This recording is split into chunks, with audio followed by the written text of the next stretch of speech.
Hey there, VonTom2020 here with 2020 MC Gaming, and today we are at the perimeter that is being created around the witch hut. We're going to build a witch farm.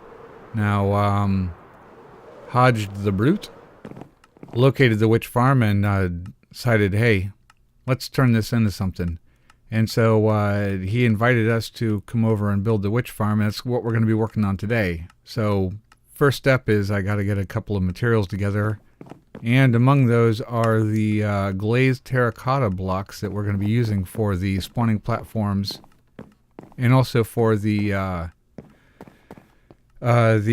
channels for the slime block flying machines that are going to be swiping left and right and delivering the witchies and their loot into our sorting system. It's going to be fun. So let me get these things in the furnace real quick here, and I'll be right back. Now this witch farm design is based on something that Gnembon showcased in his in a witch farm tutorial back in, or rather a comparison, a shootout, if you will, between several different witch farms in say 1.12, I believe. So here we have black terracotta formed into 3 9x7 spawning platforms, which will be the basis of the farm. The next step is to get the blue terracotta that you saw me put in the furnace earlier and to form channels across the back side of the farm, horizontal channels within which the slime block flying machine's engines will sit, and this will make them swipe back and forth, and it will push the witches off of the edge of the spawning platforms and ultimately into our pockets, because we like that witch loot. So this does require a few scaffold blocks, which is what I'm using the slime blocks for. As I've said in the past, I really love the slime blocks for the fact that you can actually break them with your fist. You don't have to use a tool to get them off. So that's pretty nice. So I'm going to go ahead and finish laying out this channel right here, and when I get back, we'll start with assembling the timer and the flying machines in no particular order. Okay, now that we've got the scaffolding all up there, whoa, I hear a creeper. Yeah, there he is. So I'll get my sword out so I don't have to beat him to death with a shovel. Alright, come here, buddy. He's going to help us dig this perimeter one way or the other. Okay. Yeah, because I'll make rockets out of his drops, or he'll blast a hole for me, one of the two. All right, so we got to remove these slime blocks from the backside here and start working the platform where the redstone is going to go and ladder its way up. Okay, I think I've got all the gear that I need, and there's the blue terracotta complete.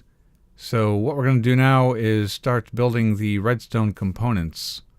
And we're going to start by making the timer, and then we're going to create a redstone ladder going up all the way through the 3 platforms in the back. The redstone going upwards right there is going to power the pistons that are on the different floors and make sure that power is provided so the flying machines will all operate independently. So this part's going to get a little bit tricky. I gotta chop these things off there. They're just temporary blocks. But I think what we're going to do is we're going to use smooth stone slabs for just about the entire thing. Yeah, someone just ran by. I didn't catch their name, but there's going to be a lot of people out here. There's at any given time, there's at least 2 people, and sometimes as many as like 5 or 6 people working on the perimeter, which is pretty much the only way to get it done. I mean, unless you got a lot of time on your hands. Uh-oh, there are monsters nearby. Okay. Maybe if I just spam it, I'll go to bed anyway. Run around in a circle and spam it. Oh, there we go.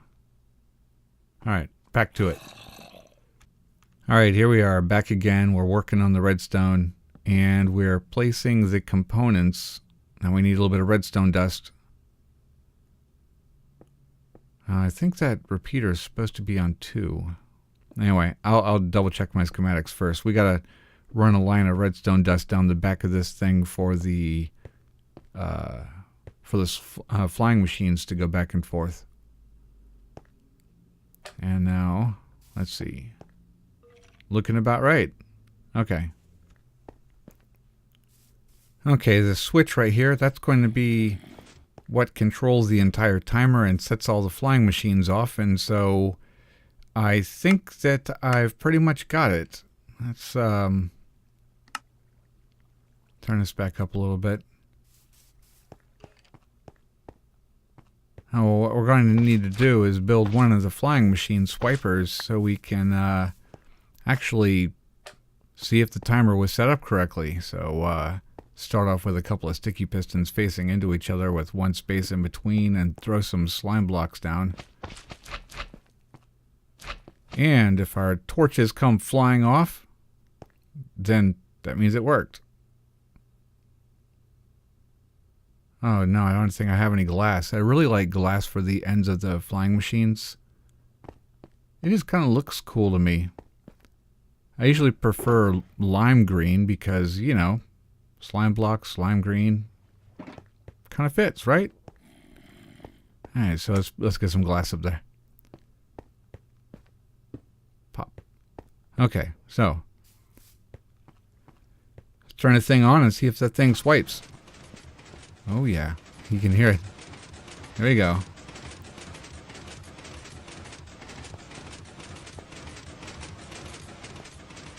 Oh no!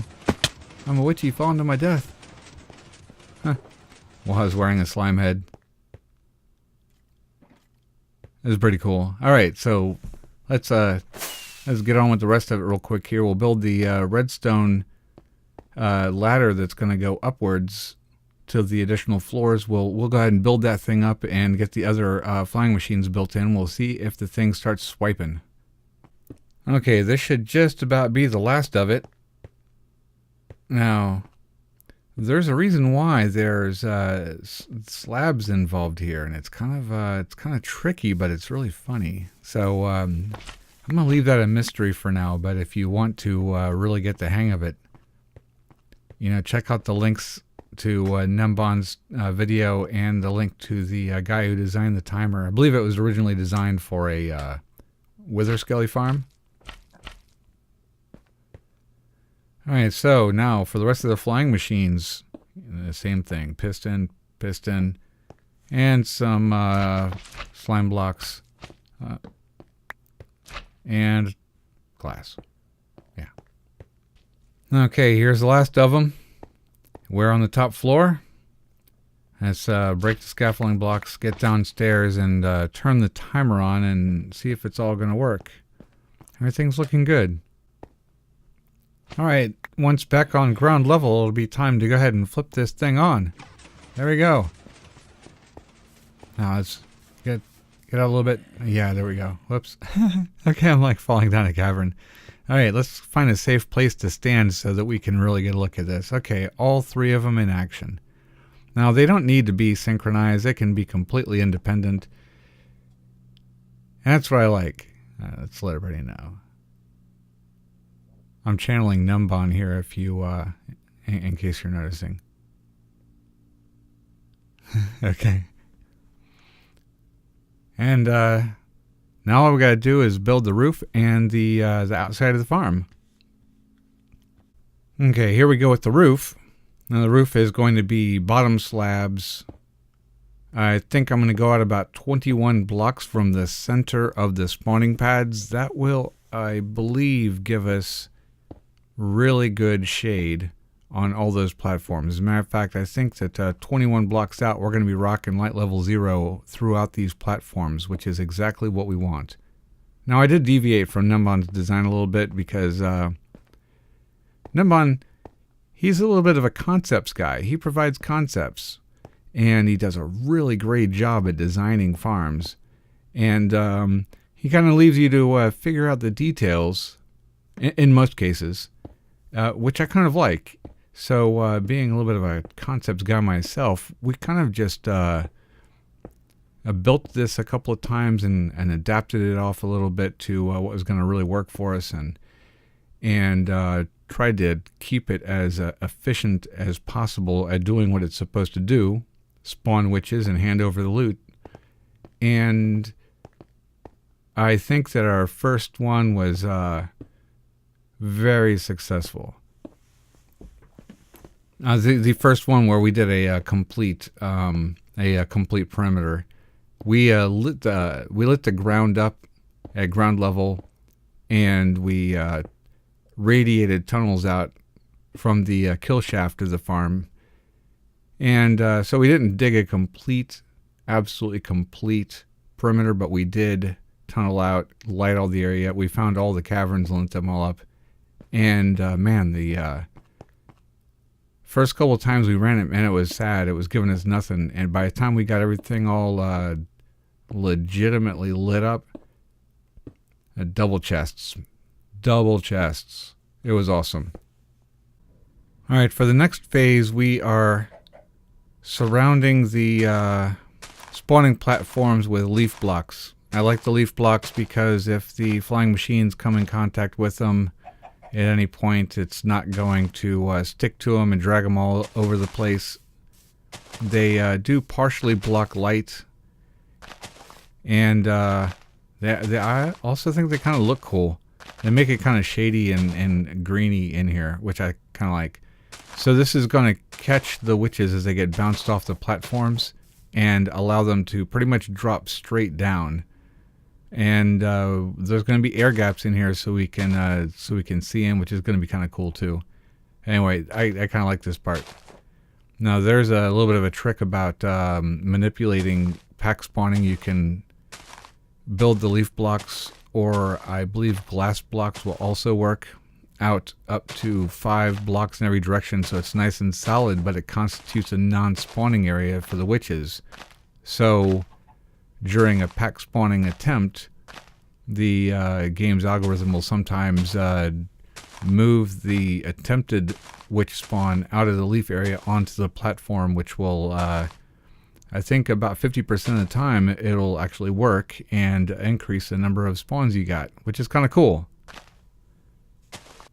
Okay, so now we're digging out underneath it where the kill shafts are going to go, and ultimately where the loot collection area and the AFK spot will go. But first, we've got a couple of poorly lit areas down here which are going to be causing us grief as we try to dig down to bedrock, like that creeper right there. Okay. So it looks like Wad joined the game, and maybe she's willing to go down there and kill a creeper for us. Huh. There she is. Creeper kill duty. No? Alright. Let's get back to it. I've got torches. I got a... Whoa. Whoa! Oh, God. Alright, so...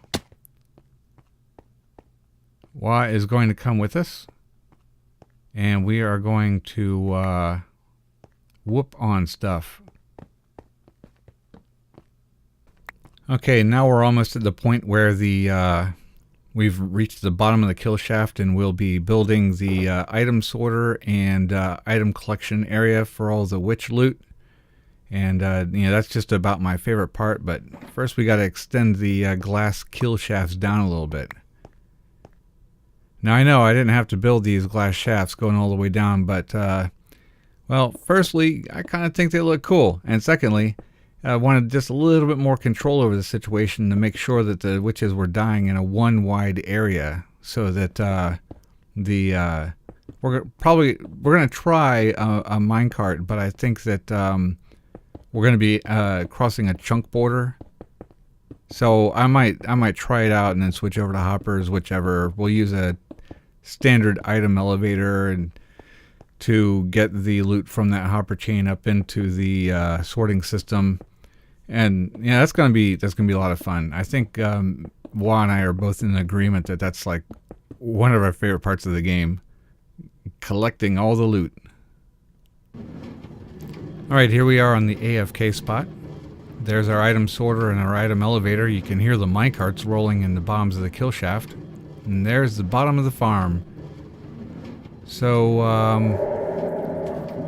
I don't know if the minecarts are going to work, but we got the primers the primer items in all of these hoppers right here for the sorter so that the thing will sort correctly.